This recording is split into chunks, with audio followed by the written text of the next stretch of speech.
Hello and welcome to another video, and today I have a video that's going to go, a video series that's going to go alongside my guide to the Crucible, and this is going to be taking gameplay from anything that you submitted, sent to me, and then I'll go over it and give feedback on how you can improve as a player. Now for this particular one, this was sent in by KillerSix, and it's a Trials of Osiris game. Quite a short game. I would prefer skirmish, that would probably be the best, but if you don't play skirmish much, then that's fine. So yeah, just send me just the average match. Don't send me like 25 and 2. That's not going to be helpful for you. So we'll start off here. K6 gets the upper spawn, I believe in this. Yeah. So it jumps up here and does kind of a small peek. Kind of that thing. But he's done a double peek with his teammate. Now you don't need to do that, you only need to do one. I think his teammate was late, so it was a good thing he was here. But if you do a peek and you don't have a sniper rifle, chances are if there's somebody else on the other side with the sniper rifle, you're going to lose your head, and that's not a good thing. And as I say, the problem with double peeking is a good sniper can easily take both of you out, so they get lucky here. But if they were against, say, a good sniper like Hovey, then they would have both just immediately died. So try to not double peek. It's good to get the intel, but make sure it's from somebody who has a sniper. So go around here, and he's just following the tracks of his teammate. He should have really gone around into the ruins area. That provides a much better view over the church and can actually see round towards the front of the church. Much better angle to hold. And because his teammate's already gone this way, it's kind of two people covering the same place, which isn't entirely needed. And here, in the broken church, you can see somebody. There's no reason KillerSix shouldn't have seen that, because he's got a teammate over in mid watching the front of the church and Sniper's Nest, all that area. Mike is watching the lower part of the church and through this broken door at a different angle.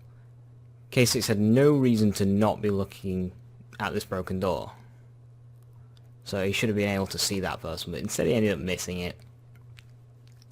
Should have really caught him there, managed to get a burst on him. Here throws a grenade, sees he gets tagged, goes in, doing the right thing. Gathering intel, yes, it's all good. Gets a good kill there. And running in. And they kind of do this half push. If you're going to go in, and if you're not going to go in, just back off and watch the orb. Did a good job avoiding that shotgun there. And he tags that guy there, and then as soon as he sees his teammate running in, this is good, this is good. Even though KillerSix was low in red, he's got two teammates inside this church who'll be pulling aggro, so it's safe for him to run in, even though he's got no health. So this was a good decision by KillerSix here.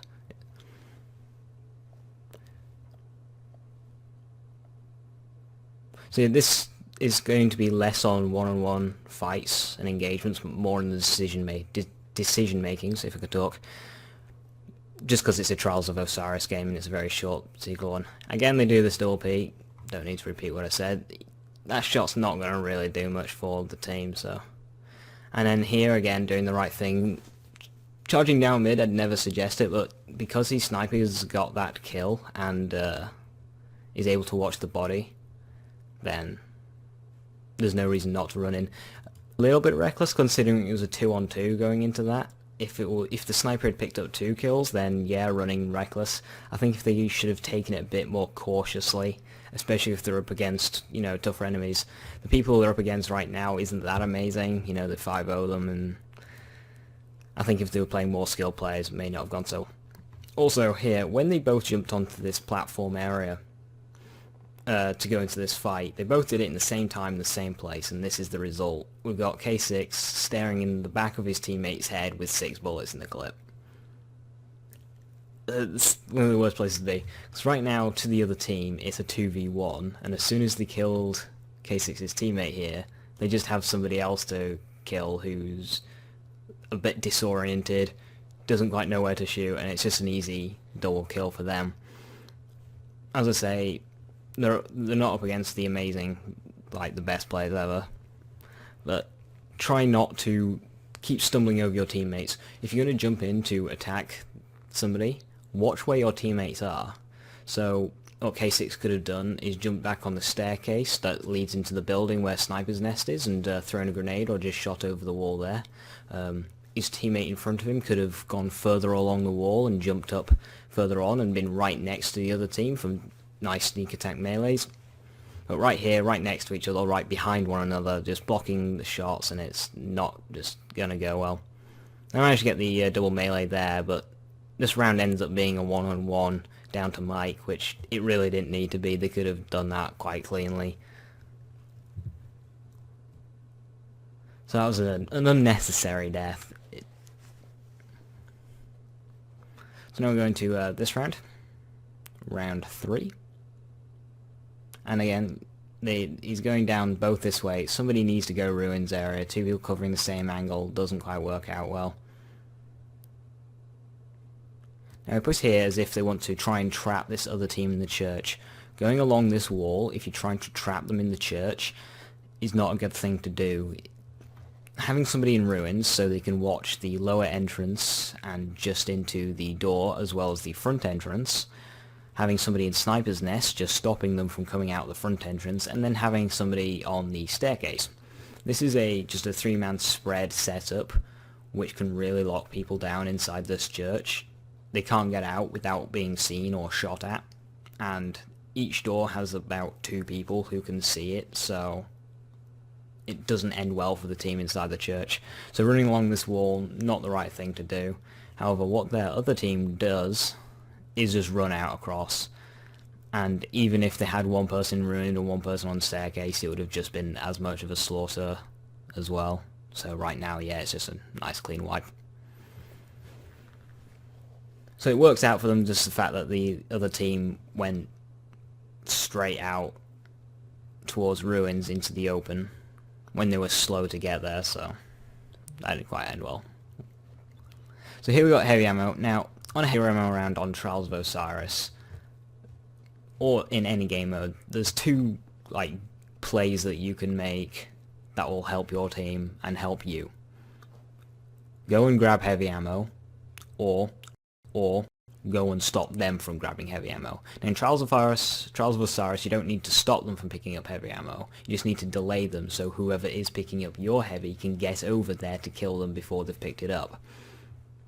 In order to do that, you need to be fast off the spawn. His teammate going left has got the right idea. Shortest route, he can get to the angle before them, and he can lock it down. And he's got his teammate back here, waiting at the heavy ammo. K6, however, is doing this kind of cautious push down mid. He's not going to find anyone here. The other team is 3-0 down. They want to either charge up and make a play on their heavy, on K6's heavy, or grab their own heavy. They're not going to be challenging the middle of the map.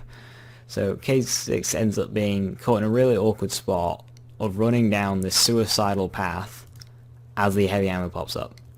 If this team was hiding from K6's teammate who's on the stairs, they would have hid right around where my mouse is now, just on the edge of that. It's a safe spot, and you can pick up the box. Right now, they can pick up the box, and then blink off to the side, glide off to the sides in different angles, and then K6 right here now is in the open, way out of shotgun range. He's just used a blink, and a mid-air messenger isn't exactly effective, and it's an easy kill. So this is one of the worst spots you could be in. Now this team, very delayed push, but now K6 has found himself right in the open, next to no cover, and because of that, he managed to get 1 kill on the heavy ammo, but ends up being thrown down. If he was in Sniper's Nest, he would have been able to shoot down there with his messenger really easily. He'd been able to grab that kill, he'd been able to grab a second as well. So doing this half-assed, cautious push, and then being late to the other team's heavy ammo is one of the worst things you can do. So now we head into the final round. I can't really say much about this last round because it's a given. They've won. When you're in a 4-0, when everyone's in a 4-0 situation, they're not going to try to do anything at all. They're just going to roam around and pick up kills, which is, yeah, what K6 is doing here, getting the super. He could have timed it better to get a double, but it doesn't matter at all. Nobody's going to be trying to do that. Just get the kill. And, oh, frame rate. I think that's on my end.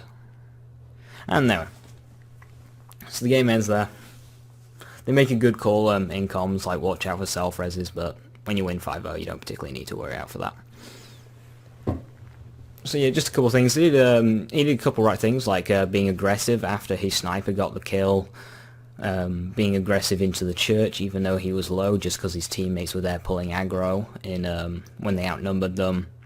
But just a couple of things, especially on that heavy ammo round, definitely wasn't smooth. But I hope this has helped you, KillerSix. And for anyone who doesn't know, K6 is a great YouTuber. Such a nice guy. Go check him out in the description.